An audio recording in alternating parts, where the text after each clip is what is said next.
Greenville will be known for how to recycle and make everything fresh and new.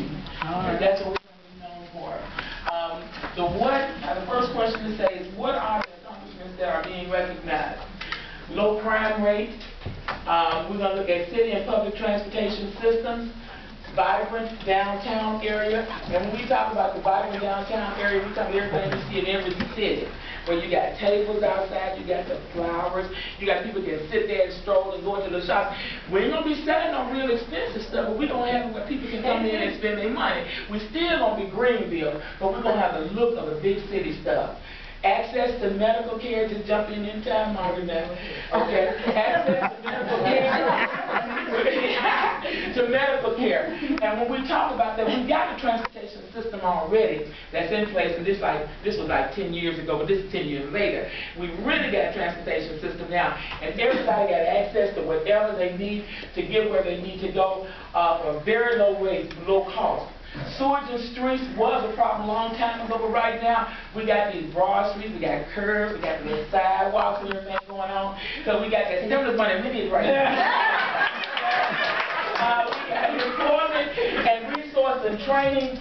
And what we did here now, to be honest with y'all, we were looking at 10 years ago when our children were dropping out of school and all that kind of stuff. But we got entrepreneurship now. We taught them that they need to do some stuff themselves. Because people 10 years ago, 20 years ago, 30 years ago, he was talking about, they were telling them that Greenville didn't have nothing. Greenville wasn't going to have anything. So we started training our children early to start doing your own stuff. We got our vocational center to start teaching trades and skills for the entire community. So we got mentorship, we got apprenticeships, we got all that stuff going on in Greenville right now. Internships. We also have entry employment programs for people in the criminal justice system, whether they've been in prison or not in prison, because we understand a lot of people have never gone to prison, but with the record, the criminal record, it has basically removed them from the local job market. So that would be part of our educational commitment. And we're clear with the crime rate, but that's the way we brought it down, because we made it feasible for our businesses, because then we found out in 2009, I think me and Margaret was talking, and she told us about this thing she heard about incentives. Some tax incentives for businesses, so that if they hire people in re-entry, they hire people in drug court, etc., they would have a financial incentive to help with the crime rate, with the education, and with the employment. And that was in 2009, so if y'all lost in the past, I got to check it. Greenville is going totally green, because we got all the resources that we need for that. And one thing about Greenville, when I say recycle, we realize we got everything we need right in our town. We ain't looking outside right, but in 2009 we weren't looking outside, we were looking internal. But by now it's 2019, and everything is us and all about us. It's all about Greenville. We looked at cultural activities ongoing, because in 2009 we had Delta Center State and all that kind of stuff. And Martha used to do that kind of stuff. We need plays, we need them in the parks, we need them downtown. We have all kind of stuff going on. Every community can have fine arts of some type or another, visual arts, poetry, sessions, and clubs. Every community can have something that they can contribute to cultural development and fulfillment of this community. And we thought way ahead in 2009. We said conflict resolution in all of our schools.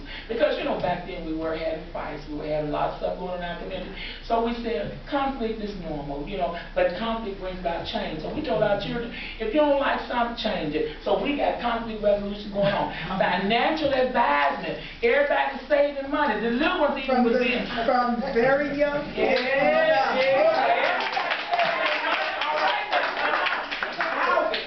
we talk about housing market, we were talking about affordable housing. But with this entrepreneurship and all this creative stuff we're doing with young people in the vocational center, we went in and refurbished our stuff. So we really didn't in 2009 they have a lot of resources money-wise, but we got people that's willing to work, and they put down, and we got some houses looking really good right now. They also have right here is become a port or a hub for this area. Not only this area, but for the South. People want to come here, they want to shop here, they want to come and go downtown and just be part of the scene there, especially weekends with activities there. There will be development, sustainable development of our culture as part of the tourism drama, we can have blues, we can have Oh my goodness. literature. We have a rich history and a rich culture that can draw people to come to Greenville. And so tourism on the weekends, if you don't book your room early.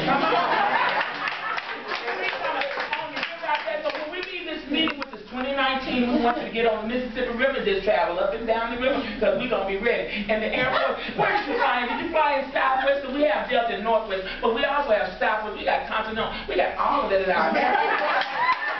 Okay? Now,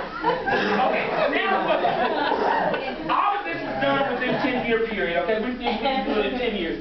Delta Rides, we said who was going to do all of this stuff? But transportation, we got Delta Rides back there, and she giving out brochures, so please.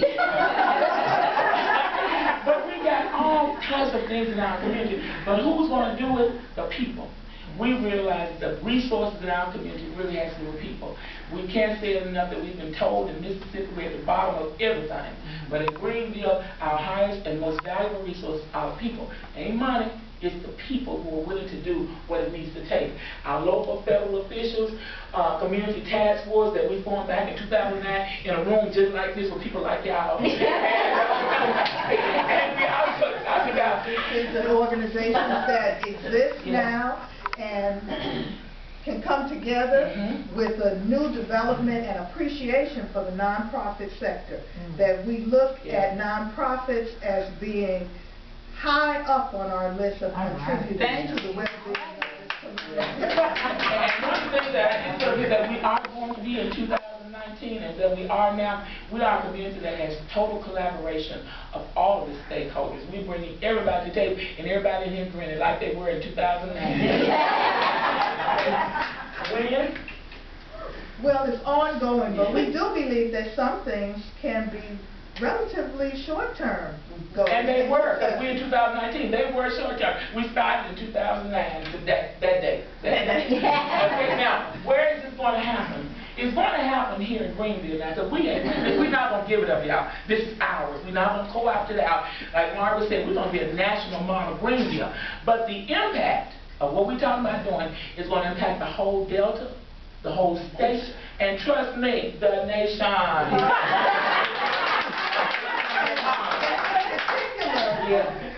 Communities, small communities throughout this nation and in other countries can use Greenville as an example of a community that decided that it was going to love itself and it was going to use its best energy, resources, and best intentions of its citizens to develop into a wonderful place to live, enjoy, and thrive. And she's going to write all that down because they need to go on something good now.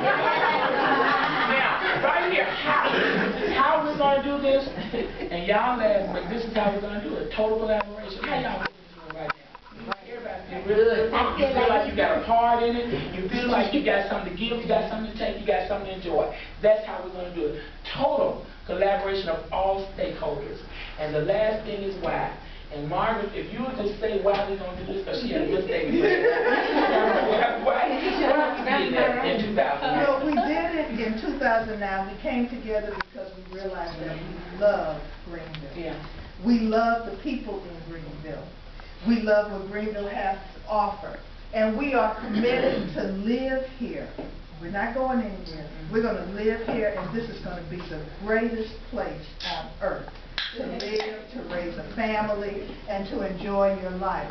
And we just believe that if we do what has to be done, this will be the best community. And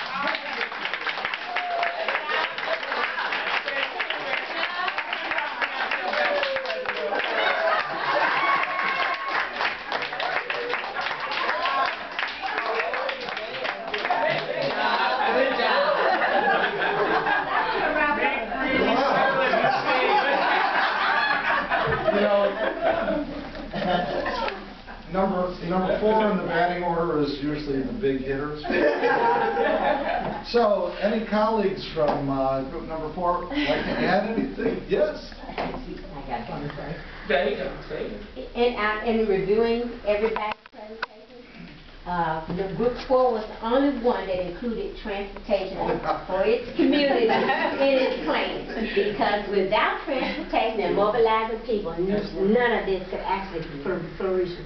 I like that place. Including all those airlines coming in. Okay.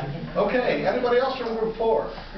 Any other comments or questions from anybody in the room of Group 4? I am pumped. But